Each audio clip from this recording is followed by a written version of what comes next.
Kuri na uhoteteku wa Kenya aria makoretwo magithie mathibitari-ini kuriha niguo makorwo magithecwo njanjo ya murimu wa COVID-19 makoretwo magithecwo maai uni kuringana na Minister wa Ugima wa Mwiri Mutahi Kagwe akiruta mukaana muhiu kuri aria marendia njanjo icio. DCI has moved in some facilities that have been illegally vaccinating people for COVID-19 and charging them for that vaccination.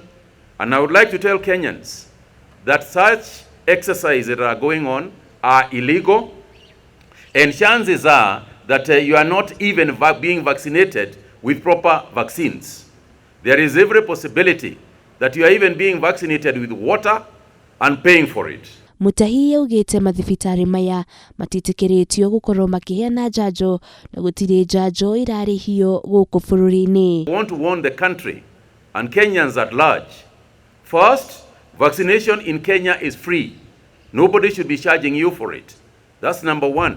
Number two, nobody is authorized to vaccinate you except for those outlets that have been given authority by the Ministry of Health.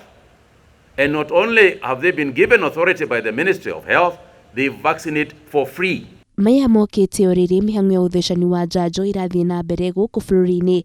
Minister akiuga mweri turorete njanjo muthemba wa Johnson & Johnson ciahota gukorwo ikinyite guku bururi-ini. But what we are emphasizing on now and what we are investing in now is actually Johnson & Johnson. And this is something that we expect. Johnson & Johnson is a vaccine that we expect to get perhaps in the next 1 month. And when that happens, we are likely to roll out that one and not keep on struggling for AstraZeneca. Na kuri mutumia uria wonekanire na mithemba iri ngurani ya coronavirus kuma bururi-ini wa India na bururi wa Ngeretha, ministry ni hithuritie ati ndari ugwati-ini o wothe guku uthuthuria no urathie na mbere wa gutaukwo uria mundu angikorwo na mithemba iri ngurani ya coronavirus. She is still positive as of Friday last week, but the city values have gone down, meaning that maybe by the end of this week she could actually be negative. The issue of whole genomic sequencing, this is yet to be released. I think they are releasing the rest of them. But we have all at the same time contact tracing around her, and all those around her, including the husband and the children, are negative. Heightened activities in the Nyanza region in Western Kenya. For the same reason as we announced last week, we expect that the county governments in those areas are also going to enhance their preparation. They need to stock in oxygen.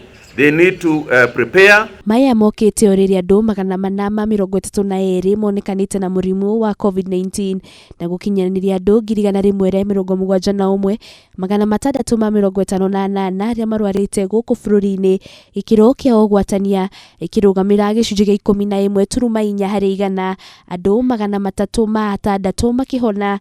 Namba ya andu aria mahonete aria andu 117 345, arwaru 17 magikua. Namba ya aria othe makwite aria andu 3223. Ngiribotera Kameme TV, Ritoroko ni Wanjiru wa Forum.